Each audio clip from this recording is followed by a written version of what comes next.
Nós vamos então ao tema que me propus falar convosco nesta manhã e, como disse, o título para a mensagem é Vencendo as Crises. E eu escrevi que crises são oportunidades para mudarmos, melhorarmos e prosseguirmos com mais força. Não para ficarmos inativos, nem frustrados, nem desanimados. Nós não podemos permitir em nenhum momento que as crises nos deitem abaixo, mas ao contrário, nos ensinem a superar, a avançar e a crescer, não somente na fé, mas também na maturidade espiritual e na maturidade em geral. Nós não podemos deixar que nenhuma crise nos roube o melhor que temos e que nenhuma crise jamais nos possa separar do amor que há em Deus nosso Senhor. É por isso que o apóstolo Paulo, ele expressa esta grande verdade na sua carta aos Romanos, no capítulo 8 e versículo 31. Ele faz uma pergunta geral, e a pergunta é: que diremos, pois, a estas coisas? E diz: se Deus é por nós, quem será contra nós? Uma coisa que eu te quero dizer é que Deus continua contigo, Deus continua comigo, Deus continua connosco nesta crise. Ele não nos deixou, não nos abandonou, não nos desamparou. Ele é o nosso Senhor a cada dia e a cada momento, e a Ele tu e eu podemos recorrer, porque Ele é o nosso socorro, o nosso refúgio, bem presente na angústia. Então o apóstolo Paulo continua dizendo: se Deus é por nós, quem será contra nós? Para mim esta é uma máxima importantíssima que eu devo pensar nela todos os dias da minha vida. Se Deus é por ti, se Deus é por mim, quem é que poderá ir contra nós? É melhor que Deus esteja contigo, que Deus não esteja do teu lado. Melhor é que Deus esteja comigo do que eu esteja no outro lado. E eu quero estar com Deus, porque eu sei que Deus sempre está com o seu povo, com aqueles que o buscam, com aqueles que o amam, com aqueles que o temem. Deus sempre está presente.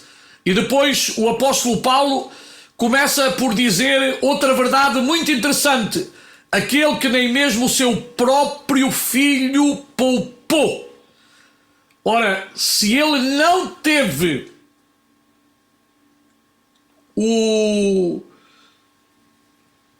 de poupar, não teve o ato de poupar o seu filho por amor a nós, quem somos nós para pensar que ele não nos ama? Ele entregou o seu filho, ele entregou o único que podia levar os nossos pecados, as nossas culpas, para que hoje e agora toda a crise ela possa sair, ela possa ser vencida, ultrapassada, no nome precioso de nosso Senhor e Salvador Jesus Cristo. Diz: antes o entregou quem? O seu Filho, por todos nós. E agora diz: como não nos dará também com ele todas as coisas? Todas as coisas. A Bíblia aqui não limita todas as coisas, que ele nos vai dar a força, o ânimo, a ajuda, através do seu Espírito Santo, para nós superarmos todas as crises, todas as dificuldades, e nós vamos sair vencedores em nome do Senhor Jesus Cristo. E depois, mais à frente, o apóstolo Paulo dá aquela lista que é conhecida por todos nós, de coisas que aparentemente até nos podiam desviar do amor do Senhor, mas ele pode dizer: estou certo de que nem, no versículo 38, porque eu estou certo de que nem a morte, nem a vida, nem anjos, nem principados, nem coisas presentes, futuras, nem potestades, nem a altura, nem a profundidade, nem qualquer outra criatura nos poderá separar do amor de Deus que está em Cristo Jesus. Meu irmão, minha irmã, lembra-te desta verdade todos os dias.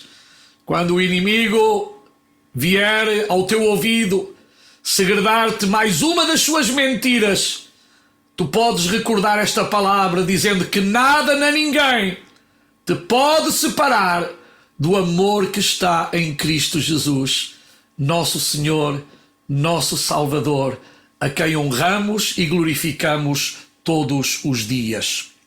Sem dúvida, o profeta Elias foi um dos profetas mais conhecidos do Antigo Testamento, e é um dos profetas mais citado frequentemente no Novo. Apesar de ter sido um homem conhecido e reconhecido, também é verdade que ele enfrentou grandes dificuldades e teve desânimo, como, afinal, todos nós passamos em algumas ocasiões. Nenhum de nós está isento de ter de passar por problemas, lutas, dificuldades e até desânimo. Quem prega outra coisa não é realista. Quem ensina outra coisa está a mentir. Nós estamos sujeitos, enquanto estivermos neste mundo, a provas, a lutas, a dificuldades. A diferença está aqui apenas. Se Deus é por nós, quem será contra nós? Ou seja, isto não significa que não haja uma saída, que não haja uma solução, ou que Deus nos tenha abandonado, porque Cristo e em Cristo sempre haverá uma solução. É interessante que de todos os versículos do Novo Testamento que falam sobre Elias, há um que eu gostaria de salientar e que está em Tiago 5:17. E Tiago define uma coisa sobre Elias. Diz que Elias era um homem como nós, era um ser humano como tu e eu. Não era um super crente, não era um super espiritual, era um homem e mulher no sentido humano. Estou a referir a um ser humano como qualquer um de nós. E a mim ajuda-me isto a pensar que Deus não usou super-homens, Deus não usou super-mulheres, Deus usou homens e mulheres naturais e normais que se deixaram usar por Deus. Deixa-te usar por Deus. Ser uma bênção nas mãos de Deus. Deus quer usar-te mesmo neste tempo de pandemia, de dificuldade, no qual tu até poderás apenas estar em casa.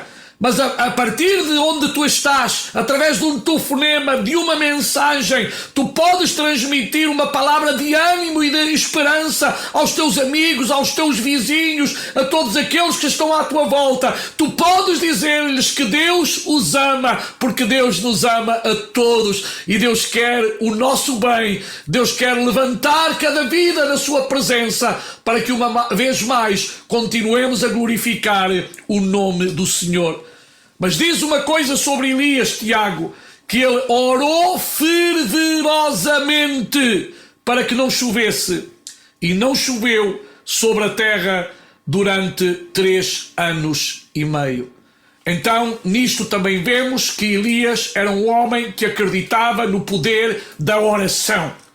E nós, como crentes, temos que continuar a acreditar no poder da oração. Quando oramos, falamos com Deus. Quando oramos, as montanhas são movidas, os milagres acontecem, as vidas são transformadas. Vale a pena, meus queridos e amados irmãos, continuar a orar, a interceder, porque há grande vitória na oração. Deus deu-nos esta arma poderosíssima para ser usada pela igreja, pelo povo de Deus, porque através das nossas orações nós podemos ver o céu descer, as coisas moverem-se e Deus continuar no seu trono, glorificando o seu nome.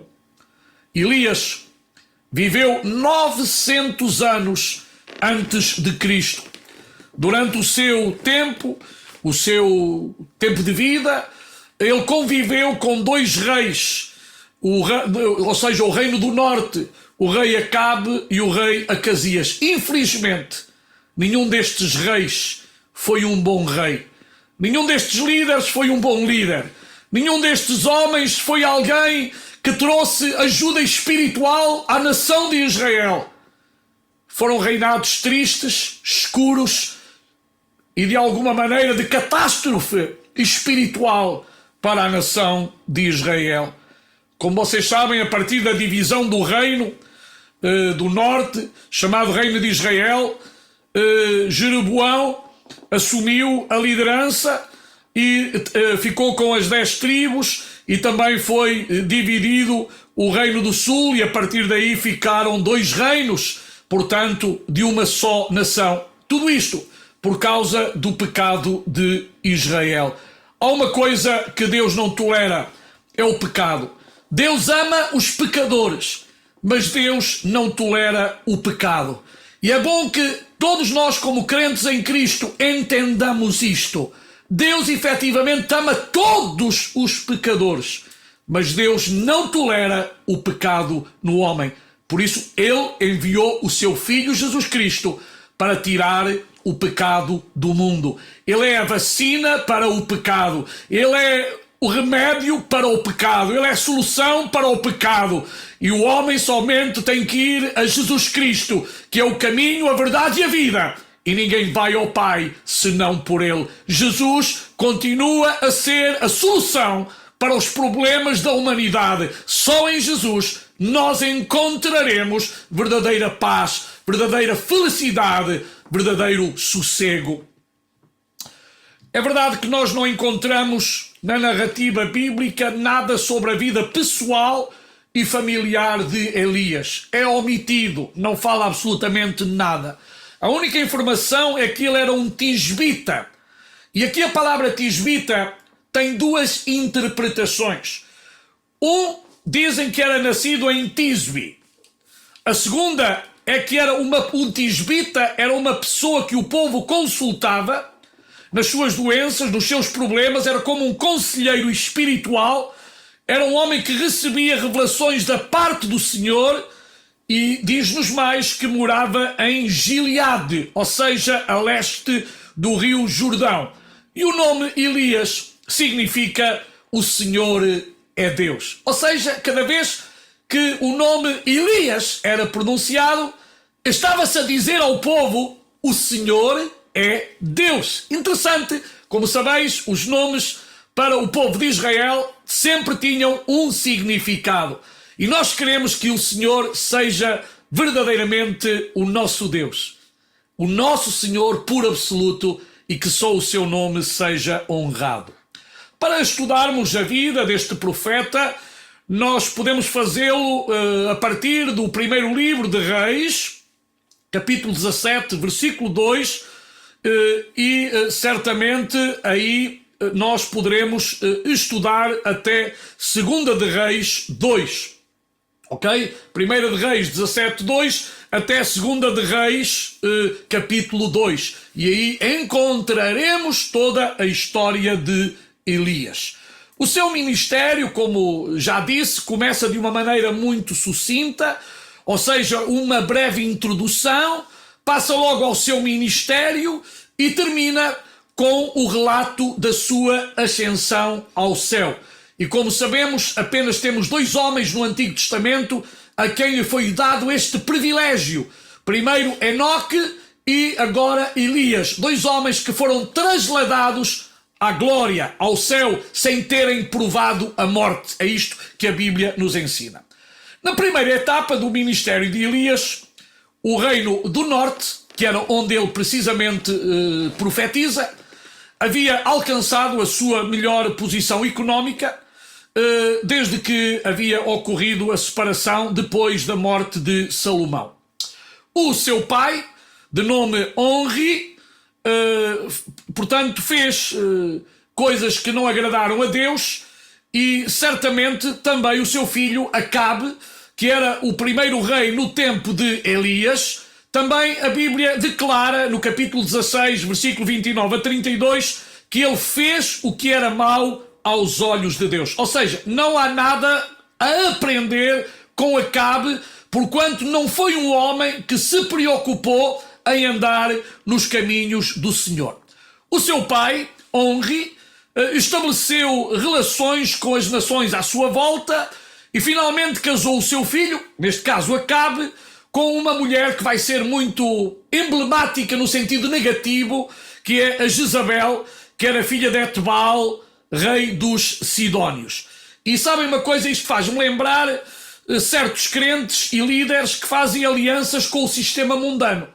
Nós hoje encontramos pessoas que estão a buscar a sua inspiração em coisas humanas, em coisas que têm a ver com este mundo, Mas nós temos que buscar a nossa inspiração em Deus e ser guiados e dirigidos pelo Espírito Santo. A nossa inspiração está nas Sagradas Escrituras, não está naquilo que os homens estão a dizer ou a fazer. Se tu queres verdadeiramente ter uma mente limpa, tens que ser inspirado pela Palavra de Deus. Só a Palavra de Deus é poderosa para limpar a nossa mente, a nossa consciência e purificar-nos de todo o nosso pecado. Meu irmão, não te iludas. O sistema mundano não tem nada para dar à igreja. Os projetos humanos não têm nada para a igreja. Que Deus nos ajude a nós a cada dia buscarmos a inspiração para a nossa vida, para a nossa família, para o nosso casamento, para as nossas igrejas, para cada congregação, para todo o trabalho que realizamos na Palavra de Deus. Eu tenho muito medo quando as pessoas estão a buscar os seus modelos aqui e acolá em coisas do mundo, inclusive na música mundana, ou talvez até em situações que não agradam a Deus, que Deus não está com elas, mas o homem teima a ir buscar, a ir beber a outras fontes, que não é a fonte da graça do Senhor. Por isso Jesus disse: quem tem sede, venha a mim e beba. E se tu estás com sede espiritual, só em Jesus tu podes saciar a tua sede espiritual. Prezado irmão, prezada visita, prezado amigo, só Jesus pode saciar a sede que há na nossa alma. Não busques em cisternas rotas. Não busques em algo que não te pode saciar espiritualmente, porque há caminhos que ao homem parecem retos, mas são caminhos tortos, são caminhos que levam à perdição, à destruição. O mundo não tem um padrão ético nem moral, não tem nada para nos ensinar. O único que tem algo importante para nos ensinar continua a ser Deus, que nos deixou a sua palavra para que aprendamos com ela e para que tenhamos uma saúde espiritual sadia. Então este homem procurou fazer uma aliança com os povos pagãos, com os povos à sua volta que estavam totalmente afastados de Deus, que não queriam nada com Deus. E eu faço uma pergunta nesta manhã: onde é que tu estás a beber? Qual é a fonte da tua inspiração? Onde é que tu estás a receber o alimento espiritual? Pensa nisso. E se estás a receber a tua inspiração em algo que não agrada a Deus, pede perdão a Deus e busca nele a tua fonte de inspiração. Há muita gente hoje que quer de alguma maneira que o cristianismo, que o caminho do Senhor, que a igreja seja de acordo com padrões mundanos, padrões que nascem na cabeça do homem. Mas a palavra de Deus é completa, a palavra de Deus é eficaz, a palavra de Deus continua a ser a medida, a regra de fé para a nossa conduta, para o nosso caminhar, para o nosso andar, e ela está acima de qualquer um de nós. Ela é a regra da verdadeira igreja. A verdadeira igreja olha para a palavra de Deus, pratica a palavra de Deus, vive a palavra de Deus, acredita na palavra de Deus, inspira-se na palavra de Deus. Não esqueçam isto, meus queridos e amados irmãos. Só Deus deve ser a nossa fonte de inspiração. Este rei aparentemente teve algum sucesso, mas foi um sucesso sem Deus. E porque foi um sucesso sem Deus, a sua vida não foi boa, a sua dinastia não foi boa. A partir daí veio um caos espiritual, veio um caos moral, veio um caos em todo sentido à nação de Israel, por causa de um mau governante. E nós oramos a Deus para que Deus dê sabedoria aos nossos governantes, para que eles possam ser justos, para que eles possam ser homens e mulheres tementes a Deus, para que eles possam ter cuidado com aqueles que governam, para que eles não permitam a injustiça, a corrupção e tanta coisa que de alguma maneira alastra-se e corrompe e corrói e traz má fama e traz guerras entre as pessoas. Que Deus nos ajude e como igreja, como povo de Deus, vamos ser transparentes, totalmente transparentes, deixando-nos guiar e dirigir pela palavra do Senhor. O rei Acabe e a sua mulher Jezabel introduziram em Israel a adoração ao deus Baal de Tiro e Sidom. O culto a Baal tornou-se muito comum no Antigo Oriente. Por isso Baal é mencionado em fontes fenícias, babilônicas, aramaicas e até egípcias. Em algumas fontes ugaríticas, Baal é citado como o filho do deus El e como filho de Dagon, ou seja, o deus que os filisteus cultuavam. Mas esse não era o Deus de Israel.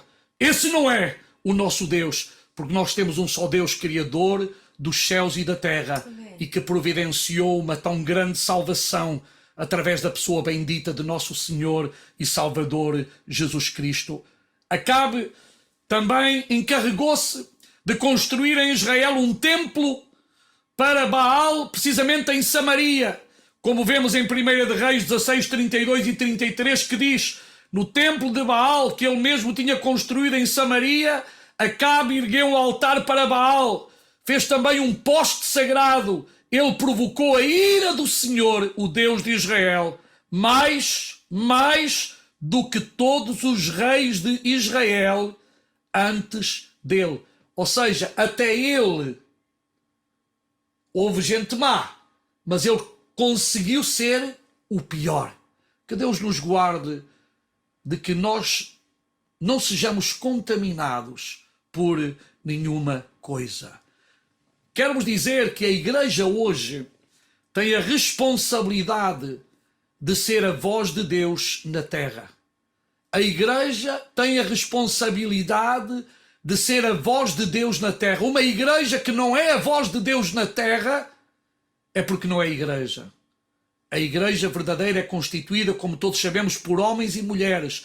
E esses homens e mulheres têm que ser a voz de Deus. São eles, como eu disse na pregação passada, que podem glorificar a Deus ou podem desonrar Deus. Podem dar tudo para Deus ou tirar tudo a Deus. Que Deus nos ajude a que sempre lhe possamos dar a honra e a glória. É verdade que nós poderíamos dividir o ministério de Elias em 6 partes. Eu não vou ter tempo de falar de todas elas, ou quero falar de uma, mas de uma maneira muito sucinta eu vou falar. Primeiro temos o anúncio de uma grande seca iminente em Israel, e foi o primeiro versículo que já lemos. Elias orou para que não chovesse e não choveu, correto? Essa foi a primeira. Depois temos também a luta no Monte Carmelo, onde ele vai enfrentar os profetas de Baal. Temos depois a fuga para Horebe. Depois temos aquele episódio envolvendo Nabote e a sua vinha. Depois temos profecias acerca do segundo rei, que era Acasias. E finalmente a sua ida para o céu. Então, meus amados irmãos, nós poderíamos falar de todos estes aspectos, mas eu vou avançar um pouco mais, porque onde eu queria chegar é que Acabe, por exemplo, ele culpava Elias da miséria de Israel, mas o profeta deixou muito claro que era precisamente Acabe e a sua família que eram os verdadeiros culpados de tudo aquilo que estava a acontecer em Israel, da crise de Israel. Se alguém tinha culpa, eram os reis de Israel. Por causa das suas atitudes, por causa da sua idolatria, por causa das suas mentiras, por causa dos seus assassinatos, das suas mortes, de todo o mal que tinham feito, isto estava a acontecer. E eles tinham pecado contra o Senhor, especialmente por causa da idolatria. Então, é aqui que o profeta Elias vai convocar todo Israel a comparecer no Monte Carmelo, e naquele lugar ele vai confrontar os profetas de Baal, que eram sustentados na íntegra pela rainha Jezabel. E saibam quem eram os profetas de Baal. Eram, naquele momento, 450 profetas, mas não esqueçamos que havia mais 400 profetas de outra divindade chamada Azera. E eles foram até ao monte e Elias fez um grande desafio. 2 sacrifícios seriam apresentados ao Deus. Um ao Deus deles, um ao Deus criador dos céus e da terra, que era o Deus de Elias. Então ele deu a oportunidade àqueles sacerdotes, seguidores de Baal, de Azerá, a fazer o primeiro pedido ao seu Deus. Ele apenas colocou uma condição. Ninguém podia colocar fogo nesse altar. O Deus que verdadeiramente fosse Deus teria que o fazer. Teria que ser algo sobrenatural. Teria que ser algo que iria acontecer sem que houvesse nenhuma influência humana para acontecer, para que assim todo o crédito fosse dado àquele que era o verdadeiro Deus. E também, neste caso com decreto, eles tiveram a primazia, clamaram, como o seu Deus não lhes dizia nada, começaram a rasgar os seus corpos, a fazer sangue.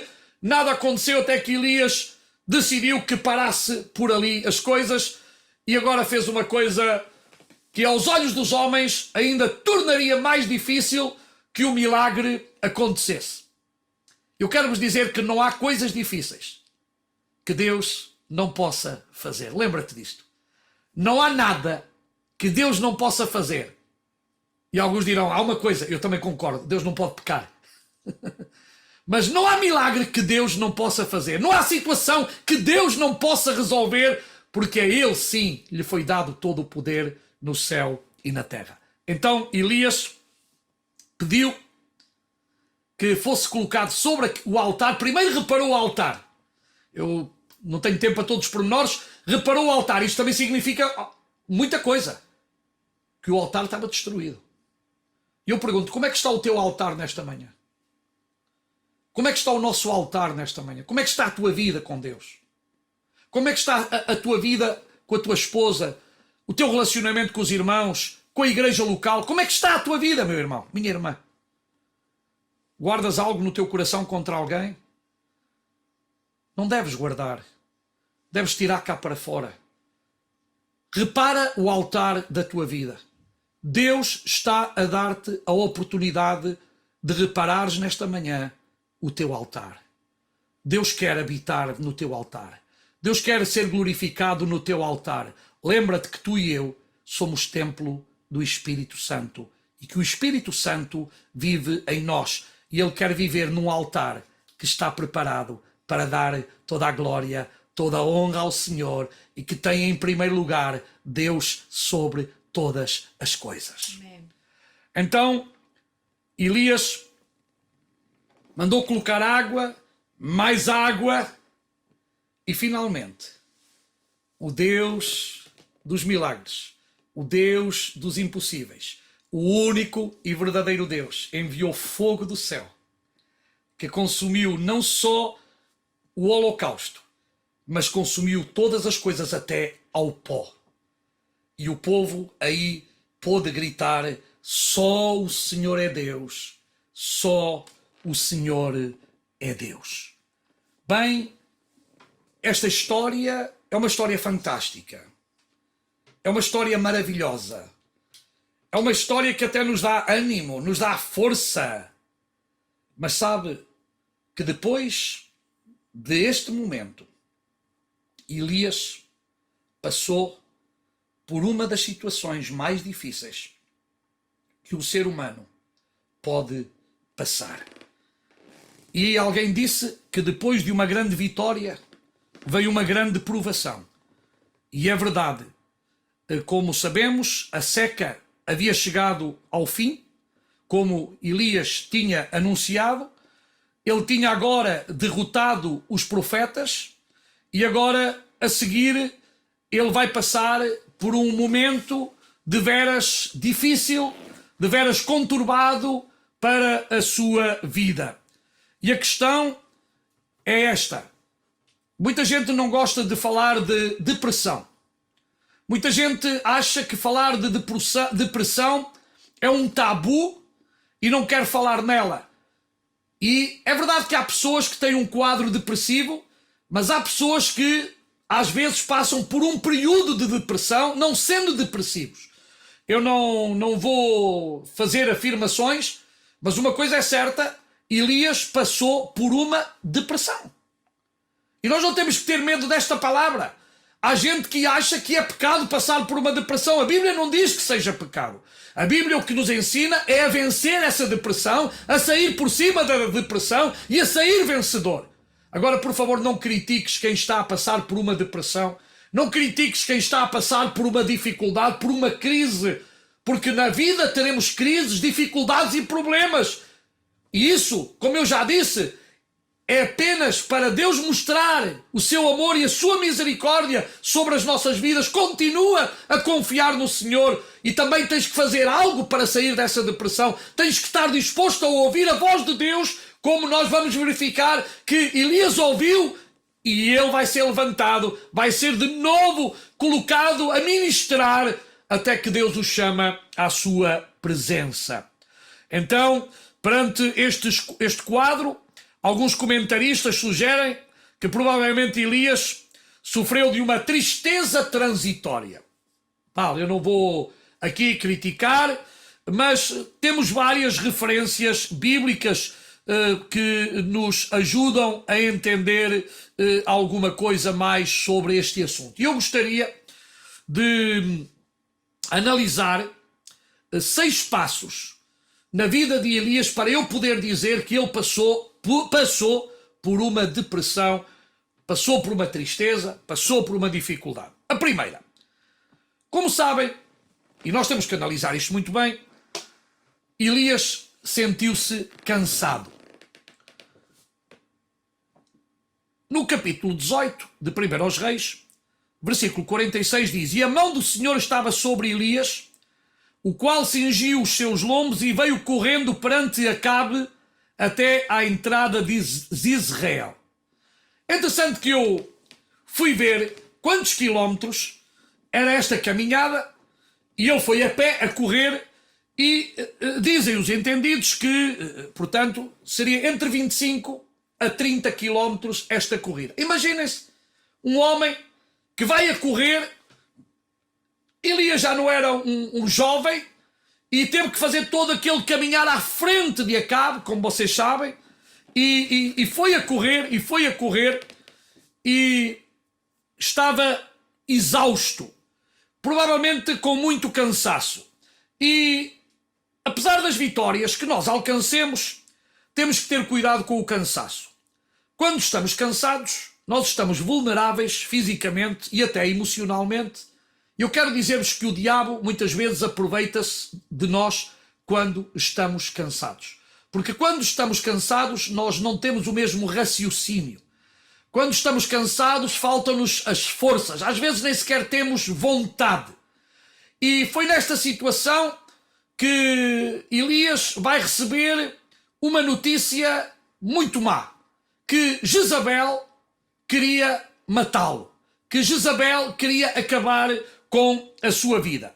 E em 1 de Reis, capítulo 19, 2, 3, e aqui é o segundo aspecto, que Elias enfrentou o perigo do atentado contra a sua vida, diz assim: Então Jezabel mandou um mensageiro a Elias a dizer-lhe: Assim me façam os deuses, e outro tanto, se até amanhã, a estas horas, eu não fizer da tua vida como a de um deles. Quando ele viu isto, levantou-se e, para escapar com vida, se foi. E chegando a Berseba, que pertence a Judá, deixou ali o seu moço.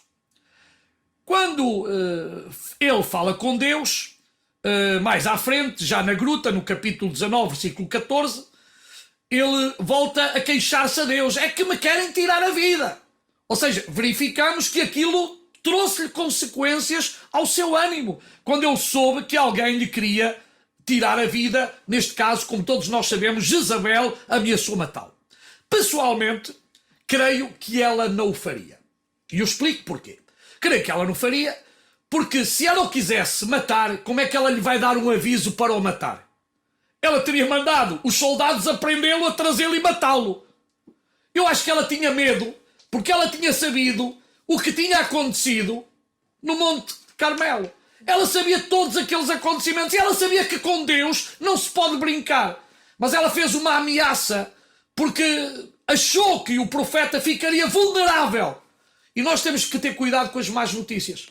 Porque às vezes as más notícias, a ideia delas é destruir-nos, é fazer-nos mal, é levar-nos a ficar instáveis, com medo, com preocupação. Meu irmão, minha irmã, tenha cuidado, não tome decisões perante as más notícias.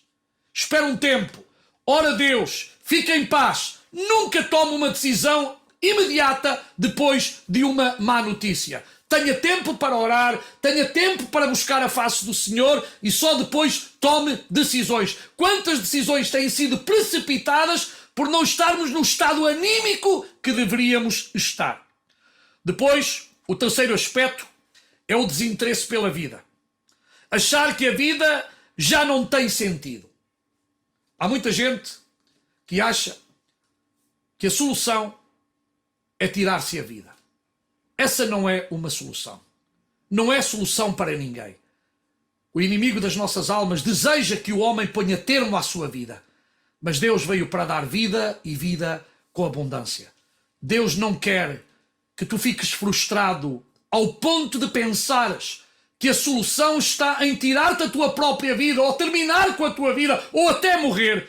Enquanto Deus quiser que estejamos aqui, vamos estar, servi-lo com amor, servi-lo com prazer e não permitir que a tristeza e a angústia se apodere de nós. Também, outra coisa foi que Elias sentiu-se fracassado, sentiu-se inútil, que não servia para nada. Isto fala-nos da baixa estima e sentimento de culpa. 1 de Reis 19:4 diz: basta, toma agora, ó Senhor, a minha alma, pois não sou melhor do que meus pais. Vejam o pouco valor que Elias agora mesmo se estava a dar a ele mesmo. Há pouco tempo, ele tinha feito diante dos profetas de Baal uma grande proeza. Ele tinha declarado que só o Senhor era Deus. Ele tinha confiado totalmente no Senhor. Não tinha tido medo daqueles homens todos. E agora, perante a ameaça da rainha Jezabel, ele estava nesta situação. Ele pensava que não prestava para nada, que não servia para nada. Talvez o diabo esteja a segredar-te ao teu ouvido que tu não prestas, que tu não serves para nada, que tu não vales para nada. Mas eu quero dizer-te que isso é mentira. É mentira, porque para Deus tu és importante. Para Deus tu és útil. Para Deus tu podes ser uma ferramenta maravilhosa nas suas mãos para abençoares e seres abençoado. Acredita, Deus quer usar-te, Deus quer abençoar-te, Deus quer levantar-te, Deus quer tirar-te do buraco onde tu estás, para Ele mostrar a sua glória na tua vida e na tua pessoa, mas para que também tu saibas honrar e glorificar o seu santo e bendito nome. Apesar da vitória contra os falsos profetas, apesar da exclamação do povo, o Senhor é Deus, o Senhor é Deus, Acabe e Jezabel continuaram como antes. Não houve nenhuma mudança no coração deles. E eu penso que Elias sentiu um grande fracasso. Quantas vezes já nos temos sentido fracassados? Quantas vezes temos nos sentido sozinhos? Quantas vezes nos temos sentido desanimados? Mas, meu irmão, minha irmã, esse não é o ponto final. Há mais, muito mais da parte de Deus para ti e para mim. Levanta-te nesta manhã, erga a tua voz a Deus, levanta-te na presença do Senhor, glorifica o nome do Senhor, ora ao Senhor, confia que Ele tudo fará na tua e na minha vida, porque só Ele, efetivamente, é poderoso para nos ajudar. O outro aspecto, quinto, Elias sentiu solidão. A solidão é algo muito mau. A solidão é terrível. E em 1 de Reis 19, 10 a 14, Elias disse ao Senhor: eu fiquei só. Eu estou sozinho. Às vezes há crentes que pensam que estão sozinhos. Às vezes, ao longo da tua vida, se calhar pensas que tu és o único, que tu és a única, que tu estás só, que ninguém quer saber de ti, que ninguém se preocupa contigo. Mas eu quero dizer-te que é mentira. Mesmo que um ser humano não se preocupasse contigo, Deus preocupa-se contigo. Deus ama-te e Deus quer tirar-te do lugar escuro onde tu estás e quer trazer-te à sua luz para trabalhar em ti e para fazer de ti uma bênção nas suas mãos. Em 2 ocasiões, Elias expressa esta tristeza. E quantas vezes, até nós, os servos de Deus, nos sentimos sozinhos. Às vezes, inclusive, podemos pensar que ninguém nos está a apoiar. E Paulo, em certa ocasião, ele podia ter dito em 2 Timóteo 4,16: na minha primeira defesa, ninguém foi a meu favor, antes todos me abandonaram. Mas esse era apenas um sentimento de momento, porque ninguém tinha desanimado, ninguém tinha, desculpem, dado as costas totalmente a Paulo. Paulo continuava a ter irmãos na fé que oravam por ele, que intercediam por ele e que estavam ao seu lado, como se comprovou durante o período que ele esteve na prisão. Sempre teve alguns irmãos com ele e alguns que o visitavam. É verdade que também foi a própria experiência do nosso Senhor Jesus Cristo no jardim do Getsemane. E como Isaías profetizou, o lagar eu o pisei sozinho, e dos povos nenhum homem se achava comigo. Isaías 63:3, falando de Jesus. Nem os próprios discípulos Pedro, João e Tiago, é verdade que neste caso concreto puderam fazer alguma coisa por Jesus, quando ele próprio declara: Pai, se é possível, passa de mim este cálice. Mas ele podia dizer: por tua causa e por minha causa, todavia, não se faça a minha, mas a tua vontade. O mais importante para Jesus foi sempre fazer a vontade do Pai. E que tu e eu possamos, a cada dia, continuar a fazer a vontade do Pai. E finalmente, Elias fugiu e escondeu-se. Muitos pensam que fugindo dos problemas, fugindo das dificuldades, a vida vai ser melhor. É mentira. Nós não devemos fugir de nada, porque nós temos um advogado connosco que se chama Espírito Santo. Ele é o nosso advogado, que advoga por nós, que intercede por nós, que cuida de nós. Lembra-te que o Espírito Santo vive em ti e ele é o teu maior advogado e ele está contigo.